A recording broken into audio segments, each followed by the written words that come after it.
Okay, so we do get to base camp, and base camp is higher than any peak in the continental USA. Now, how am I lying with statistics when I say that?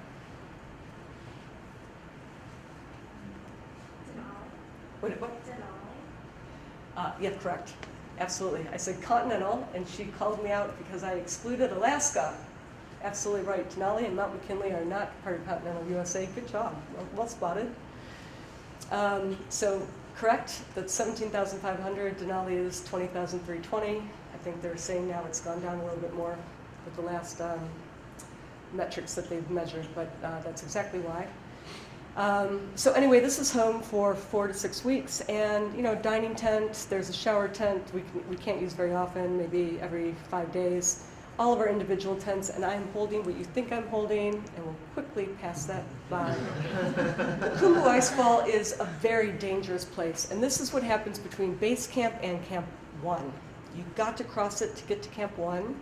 It is a 3-dimensional, 2,000-foot incline maze of shifting ice and towering seracs. Some of these ladders are 2-3 times put together. I'm following Bandar there. You need the team because you got to pull a rope taut. You can see how high it is in the lower left as this guy is trying to climb up on the ice fall there. And on the lower right, that's our first fatality of the season. That's blood dribbling down on the side as a Sherpa tries to cross without crampons and takes a fall and dies. It's a horrible, horrible ice fall. You've got to climb it at least 2 or 3 times as you acclimatize. It's probably where most accidents happen. And it's just a horrible scramble. And it just, until you're in there, you don't really see it. But we always start this thing probably at like 2 in the morning. You don't want to be in there when it's hot because it shifts. You want it when it's really, really ice cold. Next is really the rest of the climb. So upper left is Western Coombe. You don't want to be trapped in that valley if it gets hot because it can go up to 100 Fahrenheit. If you're dressed in your little gingerbread man cut out of a sleeping bag, you'll fry. When you get to the upper right, that's the Lhotse face. That's 3,000-foot vertical ice face. So that's front pointing on your crampons. That's a lot of work, technical climbing. Lower left, you see all these people coming up to the yellow band. This is the problem with climbing today. If you've ever read any of these stories, Outside Magazine, Rock and Ice, they talk about how weather reports are disseminated and people hear about the first nice day and they all run for the summit. And, well, they can't run, but they queue. And when they queue like that, people can get frostbite and they can run out of oxygen and all these accidents start to happen. Unlike the 1996 disaster of John Krakauer's book, Into Thin Air, if you read that, these were accidents related to weather and kind of tragedies of Mother Nature. These are human error accidents that happen. And then on the right-hand side is the Geneva Spur coming into Camp 4. Now I have a little -3 to remind me of that lightning bolt there because I lose 3 climbers here.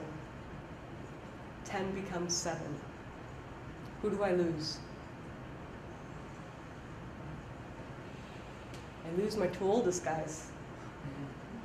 I lose one because he's got pulmonary edema, which is a chest infection. He's coughing up blood. He can't breathe. He can't walk. He's got to go down. I lose the other because he's wearing glasses. His eyes are frozen. His cornea is frozen. Temperature is too low. He can't see. He's got to go down. I lose Mike Hamill, our leader, 5-time Everest summiter, because he's picked up a gastrointestinal bug at Camp 3. We're gutted. We've never summited Everest. He's supposed to take us up. Up we go. Summit day. If this looks steep, I want you to imagine walking up to it right now and climbing, because that's exactly how bad it is. Because of those queues of people, I get in at like 3 o'clock and have to get dressed and go at 8 p.m. I've got 5 hours to hydrate, rest, get some oxygen, whatever. But at Camp 4, Camp 4 is the South Pole, I'm effectively now in the death zone.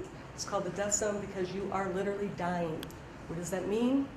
It means you have no digestion, you're in slight adrenal failure, kidney failure, your brain is not functioning properly, your lungs are going down, and the only thing really working is your heart. You're on a time watch. I'm using oxygen, but I have 2 bottles that last 10 hours each, and then I'm out.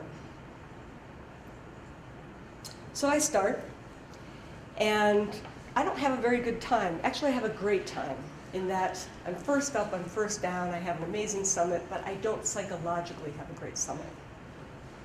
Because I get in this just really bad mood. And it goes something like this. I start off, I'm too hot, and there's a lot of stuff, right? I got all this oxygen, I got all these backpacks, all this kit, everything. To get something off you is a real piece of work. It's gonna take me like a half an hour to get like 1 layer off. That's not fun. But if I don't do it, I'm gonna start to like sweat and freeze and other things are gonna go wrong. So I have to stop, pull over, do that. I then look a little bit later and all of my water bottles are frozen. And my thermos, my special hot, super hot, will not freeze, promise you, I sold it to you, frozen. I have no liquid. I'm in a bad mood. And then I have this oxygen, I have these huge goggles, there's no real estate on my head for this headlamp, and it goes boing, 10,000 feet down the Kang Chung face. I'm now in the dark. I have spare batteries though, because Mike Hamill said, bring spare batteries. And my spare headlamp's down at the base camp. He didn't say to bring that. So I'm just getting more and more in a bad mood, right? And I'm climbing and I'm climbing and I'm climbing, and suddenly my head starts going, you know, I'm higher than I've ever been. I don't need to prove anything to anybody. I'm knackered. I'm just, so tired. It's starting to snow. I really just should cut my losses and turn around. And I'm probably about here, halfway, right? And I'm just in this awful, awful, awful funk.